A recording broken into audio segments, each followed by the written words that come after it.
Good morning everyone.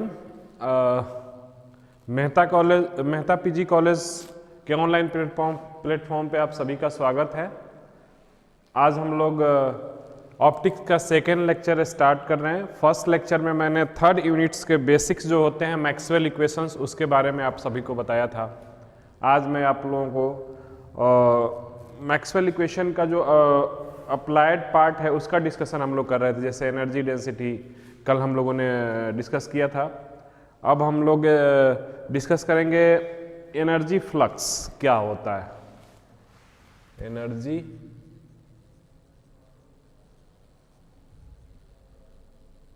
Flux, तो जैसा कि आप लोगों को पता है कि फ्लक्स जो होता है वो फ्लक्स क्या होता है कि पर यूनिट एरिया से लाइंस ऑफ फोर्सेस या लाइंस ऑफ एनर्जी या लाइंस ऑफ फील्ड्स अगर पास करते हैं तो उसको हम लोग बोलते हैं उसके रेस्पेक्टिव नेम से। जैसे इलेक्ट्रिक फील्ड लाइंस पास कर रहा है तो हम लोग बोलते हैं electric flux, magnetic field lines pass कर रहा है तो मैग्नेटिक फ्लक्स। तो उसी तरह से जो एनर्जी पास करता है उसको हम लोग एनर्जी फ्लक्स बोलते हैं। इसको rate of change of flow of wave energy बोलते हैं। इसको बोलते हैं rate of change of flow of wave energy. ठीक है, जब rate of change of flow of wave energy जो होता है through unit area of space बोलेंगे, through unit area of space, through unit area of space is called energy flux. ठीक है, तो अब हम लोग ये डिस्कस करेंगे कि जो एनर्जी फ्लक्स होता है उसमें वो किस तरह से हम लोग एनर्जी के फ्लो को रिप्रेजेंट करते हैं। तो energy flow, rate of change of energy flux को अपन एनर्जी को हम लोग बोलते हैं Poynting vector. The energy flux vector को हम लोग पॉइंटिंग वेक्टर भी बोलते हैं। इट इज ऑल्सो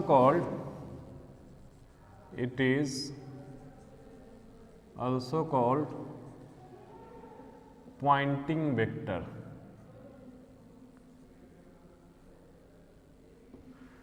ठीक है, पॉइंटिंग वेक्टर क्या होता है कि डायरेक्शन बताता है, एनर्जी फ्लो, वेव एनर्जी के फ्लो के डायरेक्शन बताता है। एनर्जी फ्लक्स ही आपका पॉइंटिंग वेक्टर है। एनर्जी फ्लक्स ही आपका क्या है, पॉइंटिंग वेक्टर है। ये किस तरह से एनर्जी फ्लो हो रहा है उसके डायरेक्शन को रिप्रेजेंट करता है। अब हम लोग एनर्जी फ्लक्स को थोड़ा सा एक्सप्लेन करते हैं मैथमेटिकली। जैसा कि हम लोगों ने एनर्जी डेंसिटी फाइंड आउट किया था, तो एनर्जी डेंसिटी अपन फाइंड आउट किया तो आपको याद होगा कि energy density U equal to क्या आया था, U equal to epsilon E square by 2 plus B square by 2 mu. ये फार्मूला हम लोगों ने डिराइव किया था। इसके लिए हम लोगों ने टोटल एनर्जी जो फाइंड किया था वो टोटल एनर्जी जो होगी, total energy equal to W equal to integral U dV, ये वॉल्यूम इंटीग्रल लेते हैं। तो अपन इसको ऑलरेडी मैक्सवेल इक्वेशन के हेल्प से हम लोग फाइंड आउट कर चुके हैं कि किस तरह से अपना एनर्जी फ्लक्स जो होता है, सॉरी एनर्जी डेंसिटी जो होता है वो किस तरह से फाइंड आउट करते हैं, ये ऑलरेडी अपन डिस्कस कर चुके हैं। अब अपने को इसके एनर्जी फ्लक्स को निकालना है। तो अपन डिफिनीशंस में हम लोगों ने देखा, आप डिफिनीशन में पढ़िए, लिखा हुआ है rate of change of flow of wave energy through unit area of space is called energy flux. ठीक है, तो अपन निकालते हैं rate of change of wave energy. Rate of flow of wave energy, wave energy इसको represent करते हैं अपन डी डब्ल्यू यानी कि minus D W by del T. तो देखिए rate of change of wave energy को क्या अपन लिखेंगे, minus del W by del T. तो डेल डब्ल्यू आप निकालेंगे तो डब्ल्यू हम लोग तो निकाल चुके हैं, तो उसको डेल डब्ल्यू के फॉर्म में अगर अपन लिखते हैं तो इसको क्या लिख सकते हैं, del U by del T.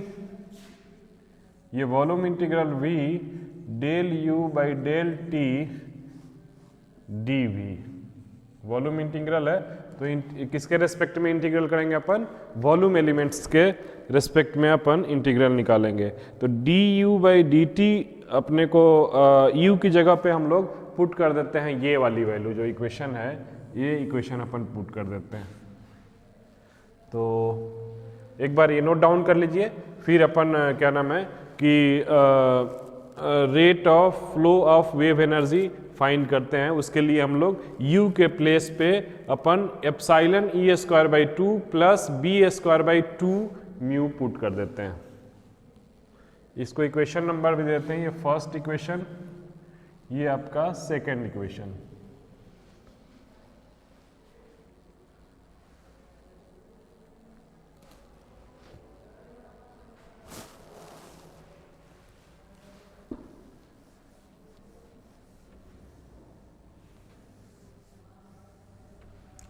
तो फर्स्ट इक्वेशन से हम लोग u की वैल्यू सेकेंड इक्वेशन में पुट कर देते हैं। From equation first and second we get, ठीक है। तो अपन इसको लिखेंगे minus del W by del T equal to integral volume integral del by del T, और ये आपका epsilon E square by 2 plus B square by 2 mu D V, ठीक है। तो जैसा कि अपन देख रहे हैं कि अपने क्या नाम है जो एनर्जी डेंसिटी है उसकी वैल्यू पुट कर दिए, तो अपने पास एक इक्वेशन आ गया। इस इक्वेशन को अब सॉल्व करना है, तो इसको कैसे सॉल्व करें। तो सबसे फर्स्ट में हम लोग del E square by del T की वैल्यू को फाइंड आउट करने की कोशिश करते हैं, ठीक है। तो अपन इसको लिख सकते हैं, we know that del E square by del T equal to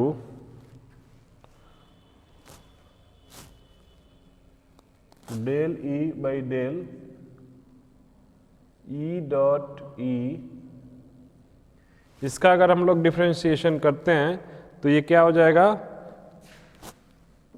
2e dot del E by del T, ठीक है। ये डिफरेंशिएशन का फॉर्म है जो अपन इसको इस तरह से डिफरेंशिएट कर सकते हैं। इसमें से दोनों वैल्यूज अपने लिए यूजफुल है, तो इसमें से इस दोनों वैल्यू को यूज करके जो प्रीवियस इक्वेशन थे उसको हम लोग आगे की तरफ सॉल्व करेंगे, ठीक है। तो next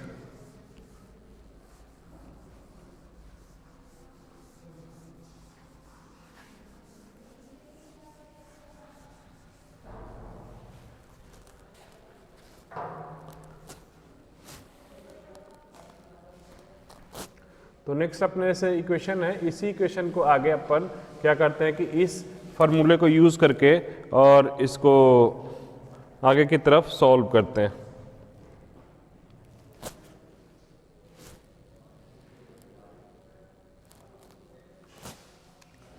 minus del W by del T equal to,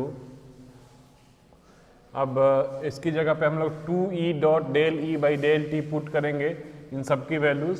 तो अपने पास integral volume integral v epsilon E square की जगह पे अपन del E by del T put कर देते हैं, del E by del T, और साथ में आपके e आएगा,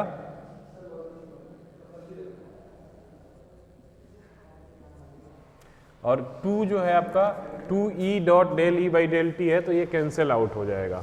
ठीक है, तो अपन इसको इस तरह से लिख देंगे, प्लस b वाले टर्म को भी ऐसे ही लिखेंगे, उसमें भी नीचे जो आप डिनोमिनेटर में जो 2 है वो कैंसिल आउट हो जाएगा, और ये हो जाएगा b into del b by del T.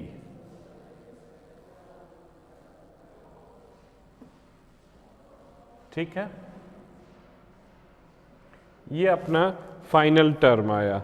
इसको इंटीग्रेट फिर किसके रेस्पेक्ट में कर रहे हैं, वॉल्यूम एलिमेंट्स के। ये इक्वेशन नंबर 3 हो गया। ठीक है, अब अपन मैक्सवेल इक्वेशन की तरफ बढ़ते हैं और उस इक्वेशन से कुछ वैल्यूज को लेके यहाँ पुट कर देते हैं। तो from the Maxwell third and fourth equation, फ्रॉम the Maxwell third and fourth equation। Third और फोर्थ इक्वेशन आपको पता है क्या होता है, del cross E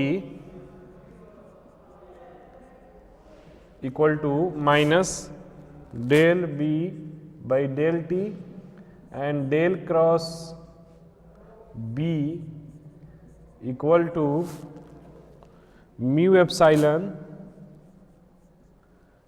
del E by del T. ये इक्वेशन जो होता है वो होता है फ्री स्पेस में।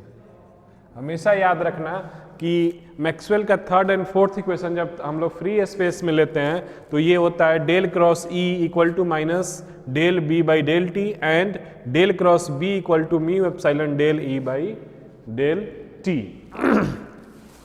अब इस इक्वेशन से हम लोग वैल्यूज ले करके और जो थर्ड इक्वेशन में है उसमें पुट कर देते हैं। जैसे यहाँ पर अपने पास del E by del T है, del B by del T है, तो इसके प्लेस पे हम लोग मैक्सवेल इक्वेशन के जो टर्म है उसको पुट कर सकते हैं। तो अपन यहाँ पे पुट करके देखते हैं, minus del W by del T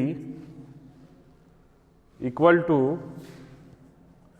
volume integral epsilon E, और del E by del T की जगह पे अपन क्या पुट करेंगे, एप्सिलॉन E है, यहाँ पर म्यू एप्सिलॉन है। ठीक है, तो अपन म्यू टर्म रह जाएगा और एप्सिलॉन वाले टर्म तो यहाँ पे है, मैं epsilon del E by del T है, epsilon del E by del T है, तो इसकी जगह पे अपन del cross B by mu put कर देते हैं, del cross B by mu.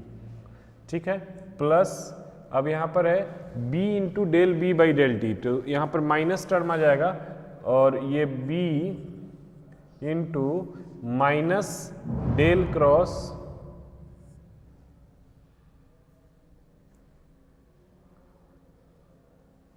B into minus del cross E। ठीक है, और ये वॉल्यूम एलिमेंट के रेस्पेक्ट में इंटीग्रल फाइंड कर लेंगे।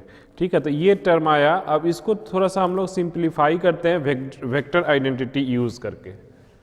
एक बार ये नोट डाउन कर लीजिए, फिर हम लोग क्या करेंगे कि डेल क्रॉस B जो है और डेल क्रॉस E जो आया है इसको वेक्टर आइडेंटिटी यूज करके इसको सिंप्लीफाई कर लेंगे।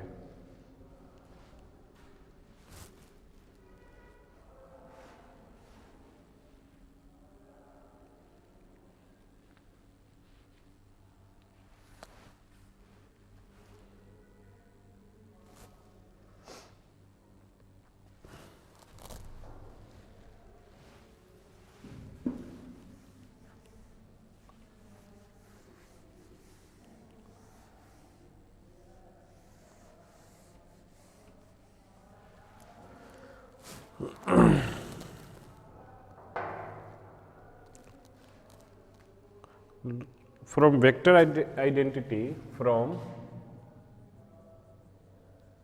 vector identity del dot E cross B equal to B dot del cross E minus E dot del cross B होता है। ये हम लोग ऑलरेडी फर्स्ट लेक्चर में देखे थे कि ये formula del dot E cross B equal to B dot del cross E minus E dot del cross B होता है। तो यहाँ पर देखिए इक्वेशन बनता हुआ दिख रहा है, E del cross B minus B del cross E. ठीक है, तो यहाँ पर ये माइनस है, अगर हम लोग माइनस कॉमन ले लें तो अपने पास minus del E cross B आ जाएगा। तो अपन इसको ऐसे लिख सकते हैं, minus del W by del T equal to integral mu, तो अपना आएगा, दोनों में कॉमन ले लेते हैं म्यू को,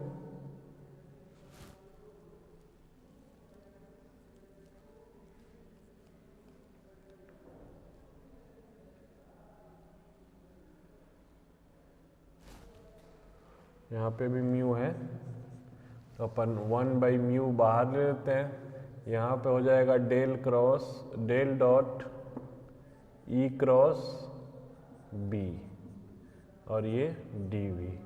ये एक अपना फाइनल रिजल्ट आ गया। ये जो रिजल्ट्स है इसको अपन, ये वॉल्यूम इंटीग्रल है तो इसको हम लोग सरफेस इंटीग्रल में चेंज कर सकते हैं। तो सरफेस इंटीग्रल में चेंज करने के लिए जो फार्मूला होता है उसको मैं एक बार आप लोगों को रिमाइंड कर देता हूं, लिख लो। We know that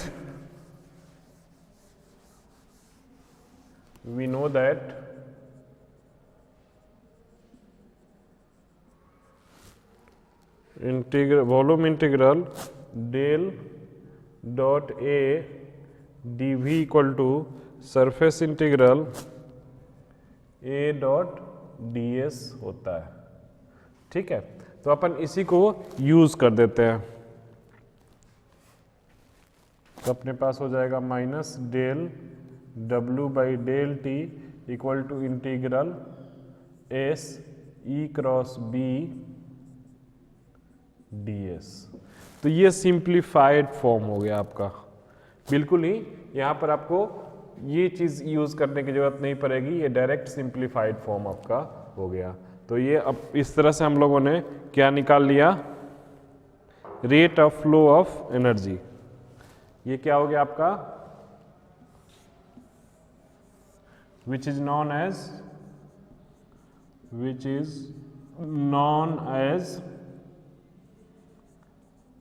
rate of flow of energy.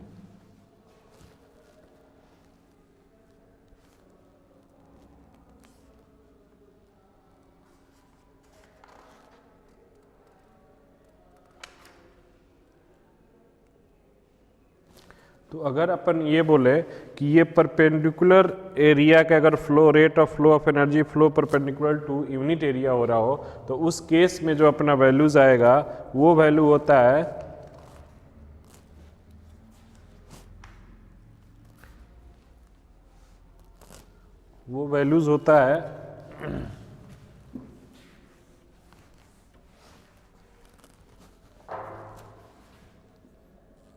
E cross B by mu. ये टर्म जो होता है इसको बोलते हैं rate of flow of wave energy per unit area. ठीक है, तो अपने इससे दो चीज़ें निकल गई, एक तो पॉइंटिंग वेक्टर अपन डिफाइन कर सकते हैं। तो पॉइंटिंग वेक्टर क्या हो जाएगा, पॉइंटिंग वेक्टर P से रिप्रेजेंट करते हैं तो ये हो जाएगा E क्रॉस B। ठीक है, E cross B by mu, इसको अपन लिख सकते हैं E क्रॉस H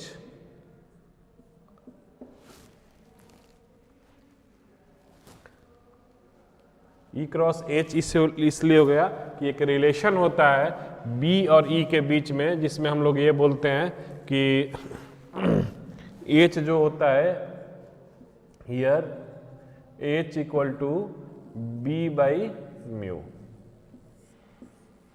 ठीक है, ये नोट डाउन कर लीजिए। तो ये सारी चीज़ें डिफाइन हो गई। हम लोगों ने क्या डिफाइन कर दिया इस लेक्चर में? हम लोगों ने जो फर्स्ट पार्ट अपने लेक्चर का है वो एनर्जी फ्लक्स को डिफाइन किया है। एनर्जी फ्लक्स क्या होता है? Energy flux the rate of change of wave energy per unit area या पर यूनिट स्पेस जो होता है वो एनर्जी फ्लक्स होता है। उसके लिए हम लोगों ने क्या किया कि हमने जो एनर्जी डेंसिटी निकाला था उसको सॉल्व करने की कोशिश की। उसको सॉल्व करने के बाद लास्ट में हमें ये पता है कि एनर्जी फ्लक्स जो होता है वही पॉइंटिंग वेक्टर होता है।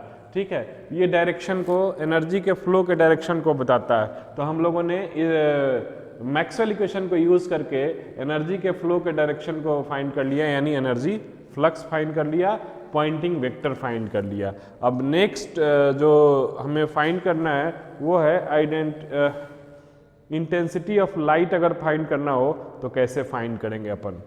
इंटेंसिटी कितनी पास हो लाइट की है वो अगर हमें फाइंड करना हो तो कैसे करेंगे? ठीक है, तो अब स्टार्ट करते हैं next.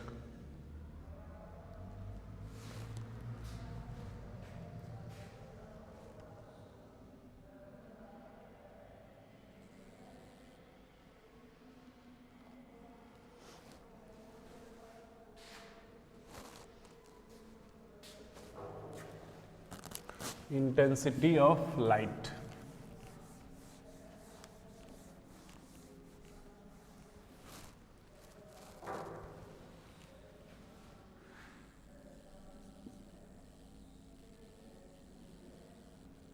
Intensity of light.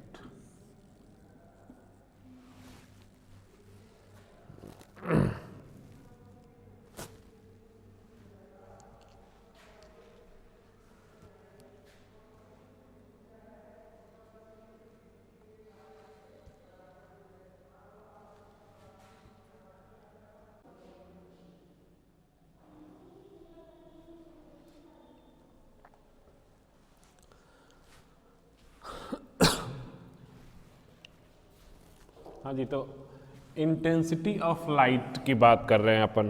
Intensity of light क्या होती है? Intensity of light, intensity of light क्या होती है कि intensity is defined as the rate of, एक बार इसको आप लोग लिख लीजिए, intensity is defined as the rate of flow of mean wave energy through the unit area normal to the direction of propagation of electromagnetic wave. Means intensity जो है rate of flow of mean wave energy है जो कि unit area से flow करती है, propagation के direction में फ्लो करती है। यानी इंटेंसिटी ऑफ लाइट को अगर अपन डिफाइन करें तो ये डिफाइन करेंगे I equal to average of P का square,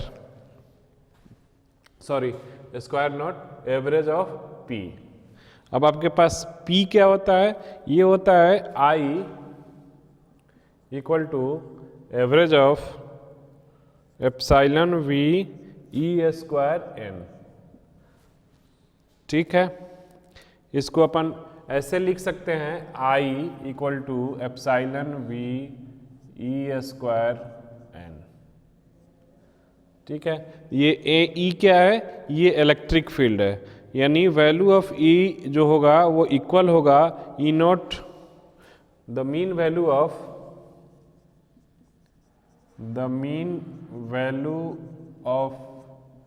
E square is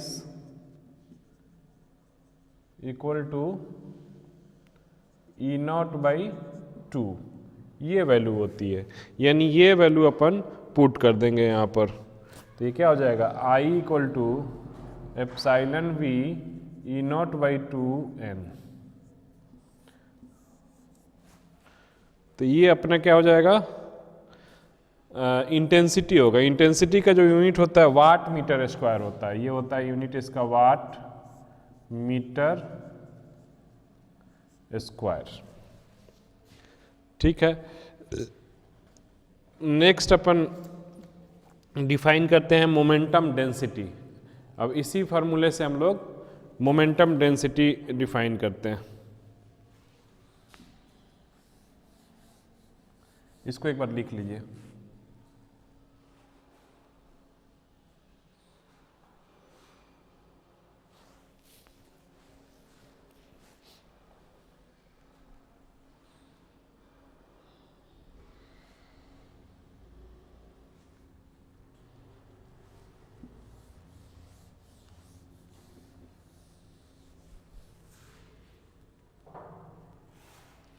next upon momentum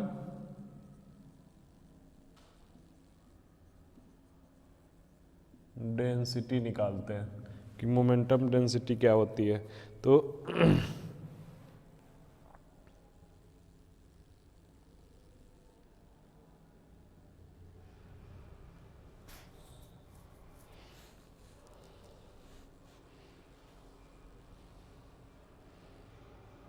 इसको हम लोग रेशियो बोलते हैं कि ratio of energy density by velocity is called momentum density. तो अपन मोमेंटम डेंसिटी P से रिप्रेजेंट करते हैं और U जो है आपका एनर्जी डेंसिटी है, this is energy density, and V क्या है, velocity of propagation of light. ठीक है, तो इससे हम लोग ये चीज़ें निकाल लेंगे। अपने को पता है कि एनर्जी डेंसिटी जो होता है वो होता है U equal to, we know that, अभी ये सारी क्वांटिटीज हम लोगों ने फाइंड आउट किया है, U equal to epsilon E square हम लोगों ने फाइंड आउट किया हुआ है। तो अपन एनर्जी डेंसिटी के प्लेस पे पुट कर सकते हैं P equal to epsilon E square by VN। तो ये इलेक्ट्रिक एनर्जी डेंसिटी जो है इलेक्ट्रिक फील्ड के फॉर्म में आ गया आपका।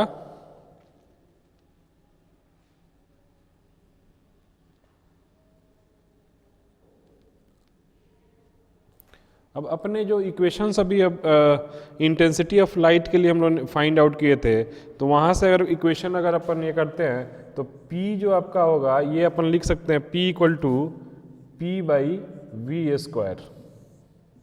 ये इक्वेशन उससे हम लोग डिराइव कर सकते हैं।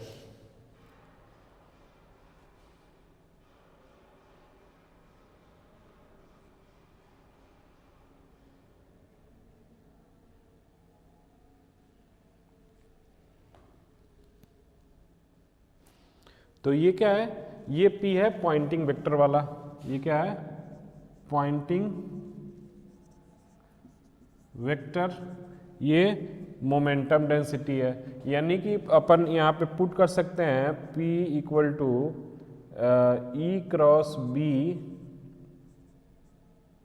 By mu V square.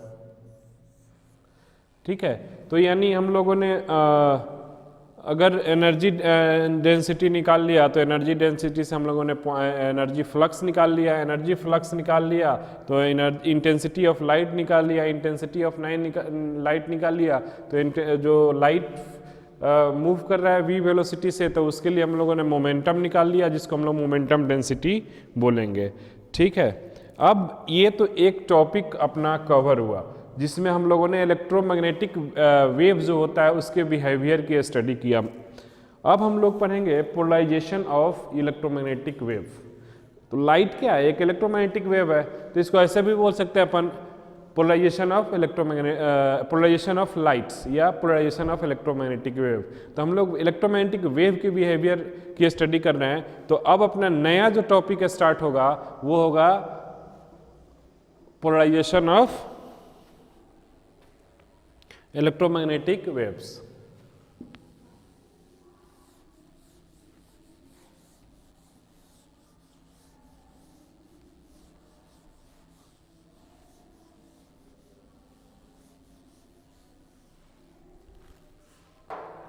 Polarisation of electromagnetic waves, polarisation of EM wave. Short में इलेक्ट्रोमैग्नेटिक वेव को अपन EM वेव भी बोलते हैं। तो अपन इलेक्ट्रोमैग्नेटिक वेव्स अगर जेड डायरेक्शन में प्रोपेगेट कर रहा हो तो उसके लिए हम लोग फाइंड किया था इलेक्ट्रिक फील्ड जो था E equal to E not sine K Z minus omega T. यहाँ से हमें के जो है प्रोपेगेशन वेक्टर है और जेड जो है वो डायरेक्शन को बताता है। ठीक है, ई नॉट क्या है? Amplitude of electric field. ये है आपका ई नॉट को बोलते हैं एम्पलीट्यूड ऑफ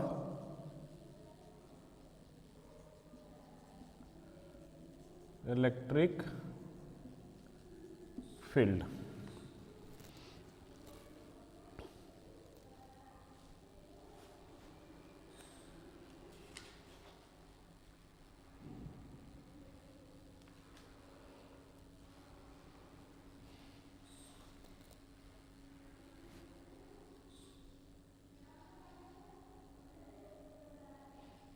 तो अपन ये देखते हैं कि एम्पलीट्यूड जो अपना है ई नॉट, अगर कोई भी इलेक्ट्रोमैग्नेटिक वेव जेड डायरेक्शन में मूव कर रहा है तो उसके कंपोनेंट्स जो होंगे एम्पलीट्यूड के वो आपके एक्स में होंगे एंड वाई में होंगे। तो अपन एक्स कंपोनेंट और वाई कंपोनेंट को अगर डिफाइन करते हैं तो X E one plus Y E two, amplitude की वैल्यू अपन ये निकालते हैं। तो ये फर्स्ट इक्वेशन ले लो ऊपर वाले को और ये वाला अपना हो गया second equation.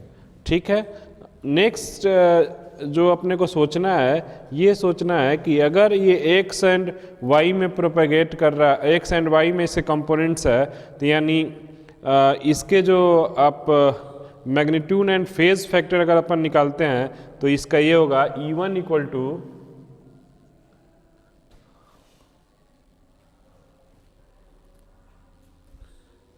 E1 0 e to the power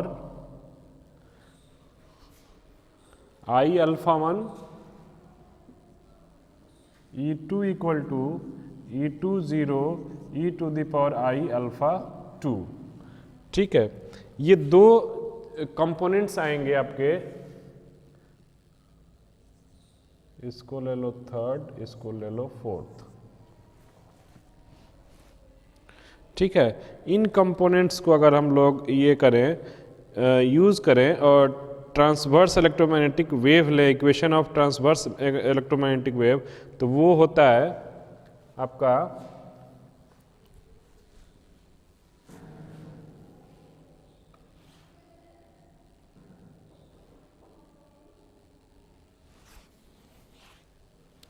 E equal to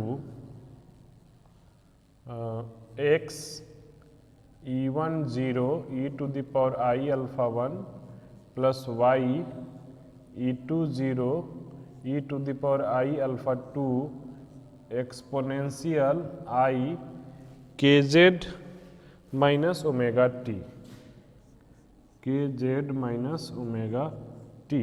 इसको बोलते हैं ट्रांसवर्स इलेक्ट्रोमैग्नेटिक वेव। क्या बोलेंगे?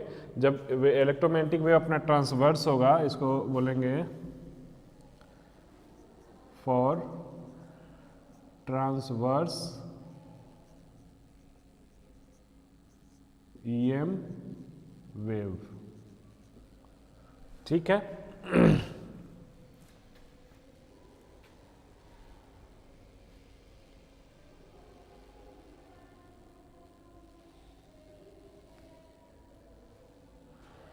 तो अपन बोलते हैं कि ये जो रिप्रेजेंटेशन है ये किसी भी पोलराइज लाइट के लिए डिनोट किया जाता है। इसको इलेक्ट्रिक फील्ड वेक्टर बोलते हैं। इसको क्या बोलते हैं? Electric field vector for polarise light. इसको बोलते हैं electric field vector for polarised light. ठीक है, ये नोट डाउन कर लीजिए।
अब पढ़ते हैं कि पोलराइजेशन 3 तरह का होता है। पोलराइजेशन मेनली 3 तरह की पोलराइजेशन की स्टडी अपन करते हैं। फर्स्ट बोलते हैं plane polarisation, second circularly polarise, third elliptically polarise. तो तीनों के कंडीशंस होते हैं, जिस कंडीशन को अपने को सेटिस्फाई करना पड़ता है। अगर वो कंडीशन सेटिस्फाई करते हैं तभी अपन बोलते हैं कि वो किस टाइप का पोलराइजेशन है। तो टाइप्स ऑफ पोलराइजेशन, फर्स्ट अपन बोलते हैं plane polarised, second circularly polarised, third elliptically polarised.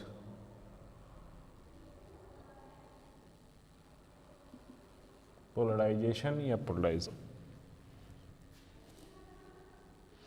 Polarised light. ठीक है, अब फर्स्ट की स्टडी करते हैं कि प्लेन पोलराइजेशन क्या होता है आपका। तो प्लेन पोलराइजेशन में एक स्टेटमेंट होता है, उस स्टेटमेंट को आप लोग नोट डाउन कर लीजिए। कहा जाता है कि the amplitude and phase remain constant for electromagnetic waves. The electric field vector make an angle tan inverse E20 by E10 with x-axis and electric and magnetic field vectors are perpendicular to each other.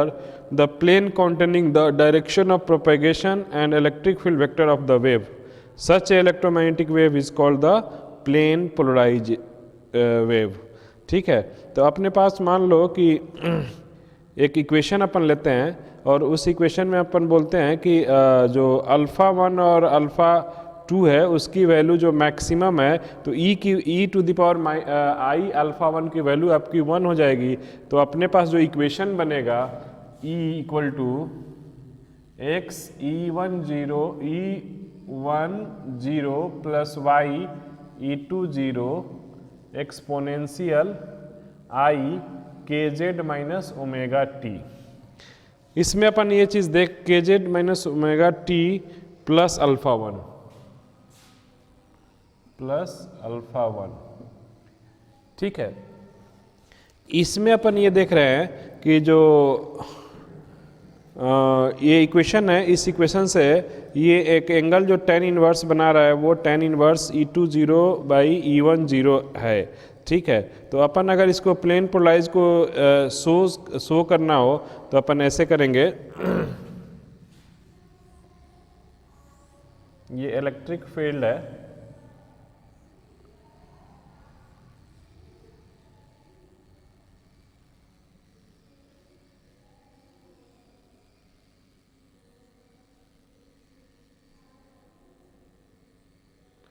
ठीक है। अगर ये plane polarise होगा तो Z direction में इस तरह से शो किया जाता है। इसको बोलते हैं कि ये प्लेन पोलराइज्ड लाइट। क्या है? Plane polarised light.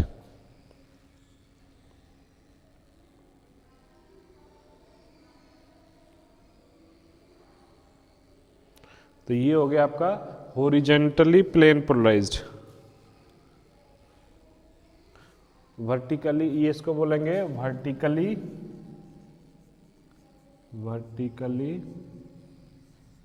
Polarised EM wave. ठीक है, अगर यही जो अगर इस तरह से हो, लाइट का प्रोपेगेशन इस तरह से हो, तो इस केस में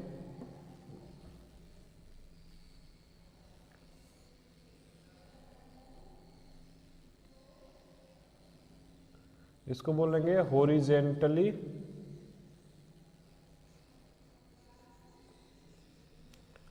पोलराइज्ड EM वेव। ठीक है, तो ये तो हो गया आपका प्लेन पोलराइजेशन का कंडीशन सारे। एक बार आप ये नोट डाउन कर लीजिए। फिर अपन पढ़ेंगे सर्कुलरली पोलराइज, सर्कुलर पोलराइजेशन कैसे होता है।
अब अपना सेकेंड पॉइंट्स है circularly polarise light. Circularly polarised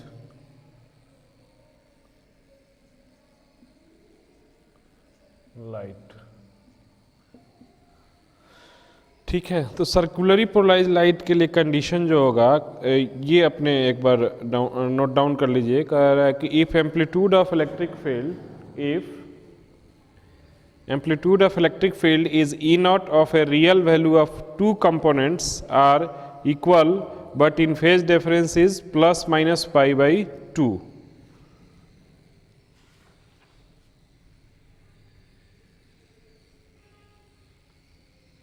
ठीक है, अब कह रहा है कि एम्पलीट्यूड इसका इक्वल होना चाहिए, यानी कि अपने पास E1 0 equal to E2 0। First condition तो ये है कि E1 इक्वल टू E2 0 होगा तो वो सर्कुलरली पोलराइज्ड होगा। तो अपन मान लेते हैं कि ये अपने पास E0 है। ठीक है, दूसरा ये कह रहा है कि इसका जो फेज डिफरेंस है वो होना चाहिए प्लस माइनस पाई बाई 2। तो अपन ये लिख सकते हैं alpha 2 equal to alpha 1 plus minus pi by 2। ठीक है, ये फाइंड कर लेंगे। अब ये वैल्यू अपन पुट कर देते हैं, तो ये हो जाएगा E equal to E not x plus y e to the power I plus e to the power plus minus pi by 2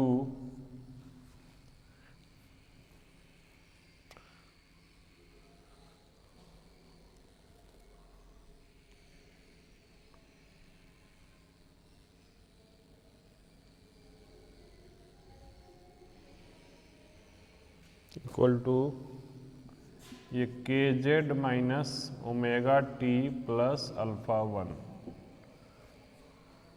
ठीक है, हम लोग ये जानते हैं, वी नो दैट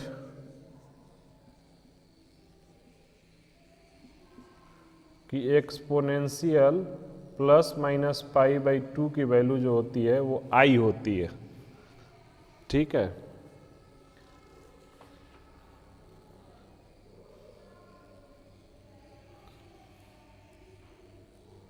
तो अपन इसको ऐसे लिख सकते हैं, यहाँ पर ये अपन लिख लीजिएगा एक्सपोनेंशियल आई। ठीक है, तो अपन ये वैल्यू अब ऊपर वाले इक्वेशन में पुट कर देते हैं। तो यहाँ पर E इक्वल टू हो जाएगा E नॉट एक्स प्लस आई वाई एक्सपोनेंशियल आई के Z minus omega T plus alpha 1। ये फाइनली आपका इलेक्ट्रोमैग्नेटिक वेव का इक्वेशन आ गया। ठीक है,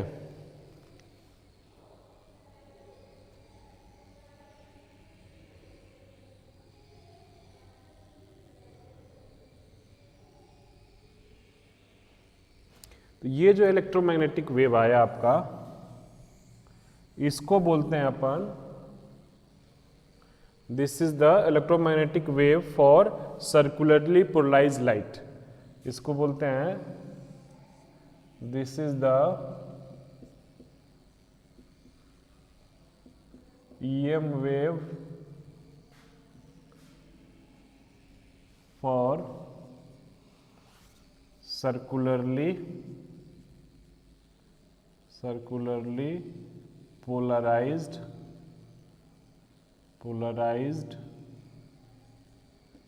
light। ठीक है, एक बार देख लीजिए, ये equation E equal to E naught x plus I Y exponential आई के Z minus omega T plus alpha one जो है, इस इक्वेशन को बोलेंगे electromagnetic wave for circularly polarised light.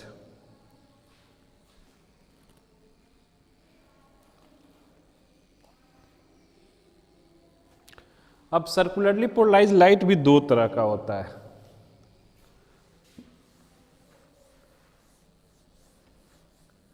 Circularly polarised light भी टू टाइप्स का होगा। फर्स्ट वन होता है right handed circularly polarised, circularly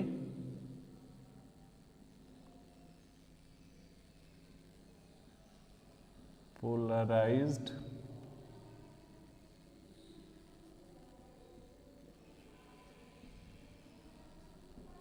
light, एक बोलते हैं राइट हैंड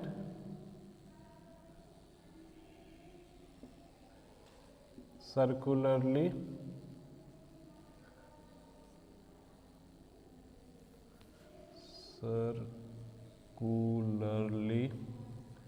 पोलराइज्ड,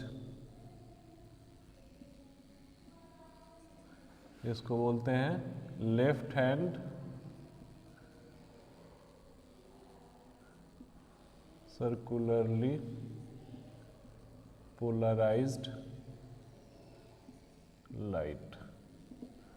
ठीक है, अब अपने को ये कंडीशन देखना होगा कि राइट हैंड सर्कुलरली पोलराइज्ड कब होगा और लेफ्ट हैंड सर्कुलरली पोलराइज्ड कब होगा। ठीक है,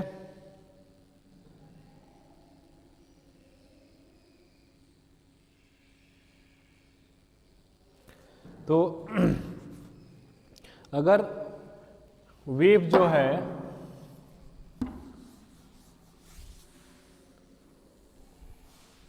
वेव का डायरेक्शन देख लेंगे। अगर डायरेक्शन क्लॉकवाइज है, अगर डायरेक्शन क्लॉकवाइज है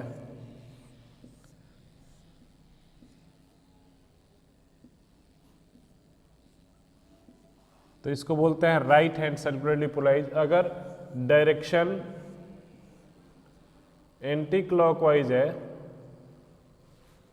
अगर डायरेक्शन एंटी क्लॉकवाइज है तो हम लोग बोलते हैं लेफ्ट हैंड। इसको आर सर्कुलर बोलते हैं, are circular,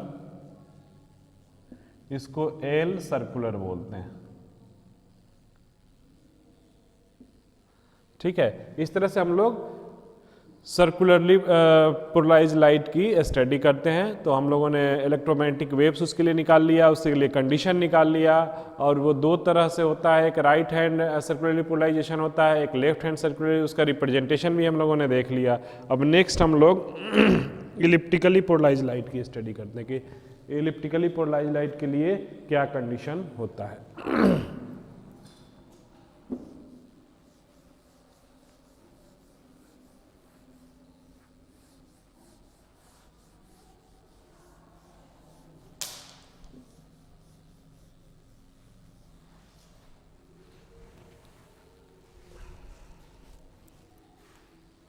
elliptically polarized light,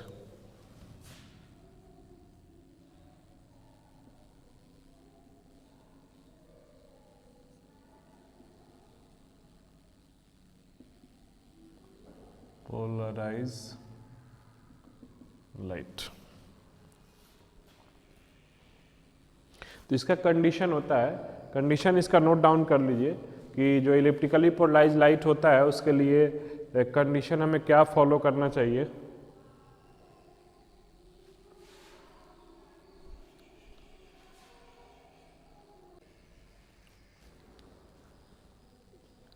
इलिप्टिकली polarise light के लिए कंडीशन लिख लीजिए, if the amplitude E1 E2 are not equal and phase difference is plus minus pi by 2,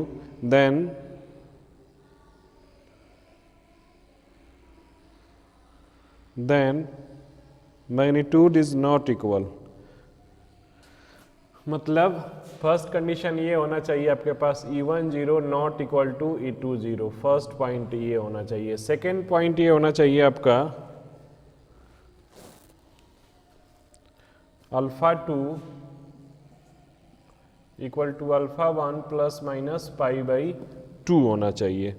ठीक है, अब ये चीज़ें इक्वेशन क्या नाम है, सर्कुलरली पोलराइज जो इक्वेशन है उसमें अगर अपन पुट कर देते हैं तो अपने पास ये आएगा E equal to X E1 0 plus Y